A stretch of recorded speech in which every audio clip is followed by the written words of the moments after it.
Welcome back to Biz Talk, everyone. I am your host, Rachel Weaver. I have a very special guest with me today. His name is John Mitchell. John has been working in the tax field since 1990. He holds a Master of Science in Taxation and holds both a law license and an enrolled agent license. John is a member of the National Association of Enrolled Agents and the National Association of Tax Professionals. John is on the board of directors of the Texas Society of Enrolled Agents and the Greater Houston chapter of TaxC. John is a recognized expert in the field of taxation, being a fellow of the National Tax Practice Institute. John, welcome to Biz Talk. We are grateful to have you today.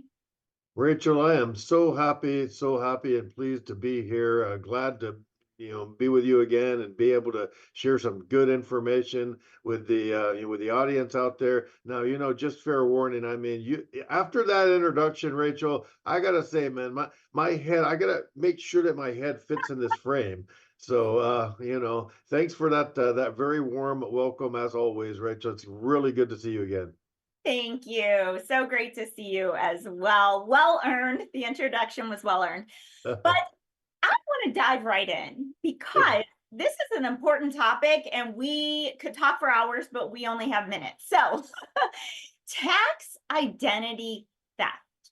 It has been happening for a very long time, unfortunately, but we don't often talk about it. And I think that we need to bring awareness to it because we're hearing stories of it happening more recently again and again. So, what exactly is tax identity theft? And how do you handle it with the IRS if you find out that someone has stolen your tax identity? Yeah, like I said, Rachel, you are sure right. That is a very, very common thing, all too common. So sorry to say, people out there just, I guess, looking to make that quick buck and just do anything and don't care how it affects other people. So I'm sorry to hear that, but yeah, you're right. And I had somebody just come in with a problem like this to my office last week.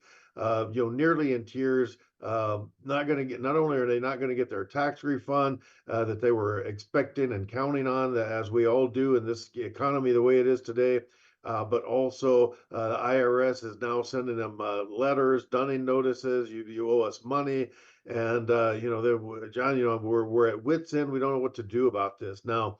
Tax identity theft, one of the main things that it can take a couple of different forms. All right. One common thing that people do, folks out there with the criminal intent will go ahead and get a hold of your information. Okay, and what they'll do is they will file what purports to be a tax return, and it's considered a tax return by the IRS. And so they send in a quote unquote, I'm putting in air quotes here, right? So they send in a tax return, and the IRS will send them money. So they have now gotten the money that you should have gotten, and probably even more, right? So that's one of the things that can take place. How do they get a hold of your information? I mean, myriad of ways. You can buy it on the dark web. Sometimes they're people, they'll buy it from like secretaries that work in offices, accounting offices, or tax offices, or sometimes doctor's offices, because they've got all your social and all your information. And so they'll buy that information and then use that to log in electronically, file what purports to be a tax return, and capture that money. And then you are odd man out if you're waiting for your tax refunds. That's one thing. Another way that tax identity theft happens, it's a little bit different. We've got the crisis at the border going on, and sometimes what happens, somebody will work a job, okay, and they'll use your social security number. And so what can happen with that is you're living your best life, and all of a sudden you get notices from the IRS that you owe this extra money because of income that you had. Only guess what? It wasn't your income. You didn't work, you didn't make that money, But since somebody out there worked a job, or maybe even I've seen this be with Uber Eats. I've seen this happen with Lyft and DoorDash. And people will just sign up. Maybe their credit's damaged or whatever the case may be, and they couldn't get approved on their own. They'll go ahead and make up an identity and use your name and your social and start working, and all that income, now the IRS is knocking on your door looking for looking for money for you to pay taxes on money that you never even earned. So those are two of the kind of main ways that tax identity theft can happen and Wow. affect people. So interesting. Mhm. So how do you handle it? I mean, is there some kind of affidavit you can file? Is there what do you do if this happens to you? Right. If this happens, I mean, strap in and get prepared, because it's a kind of a long slog to get this stuff worked out, right? The first step that you would want to do, like if I woke up tomorrow and a letter from the IRS and said I owed money for income that I don't recognize, very first thing I would do is I would call up the IRS. Or log on, as the case may be, and try and get a printout, try and get a transcript, so the IRS will tell me what is in their records, what income do they think that I made, right? And so that would be one thing. And if it's the other kind of identity theft, by the way, you're going to know it, because when you go to file your tax return, if you do so electronically, it's going to come back with an error message and say, no, sorry, you already filed. And you're like, beg your pardon, excuse me, no, I didn't. And so then that's when you call the IRS. And the very first thing you're going to do, what I would do, is file an identity theft affidavit. And you can Google that, or you can come to a professional like me. And I've got that kind of on speed dial, so to speak. So you would just file the tax identity theft. And if a tax return has not been filed, because here's the thing, right? If there's case law, what really legally constitutes a tax return, okay? So it is called the beard test. I always remember this, because I always think of a guy, stroking his beard, right? Thinking if this is a real tax return or not, right?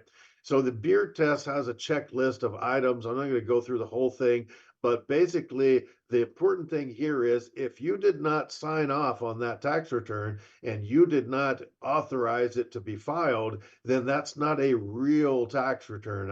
I've had to go back and forth many times in the past with the IRS on this. They said, well, if it wasn't correct, have your client file an amended return. But no, they're entitled to file their original tax return. So you fill out the identity theft, you fill out your 1040. You're not going to be able to do this electronically now, unfortunately, but fill it all out, send it in, and wait for the IRS machinery to work its way through. And that's going to be, sorry to say, your best bet, even though that's not, I've seen this take 2.5 years to get worked out.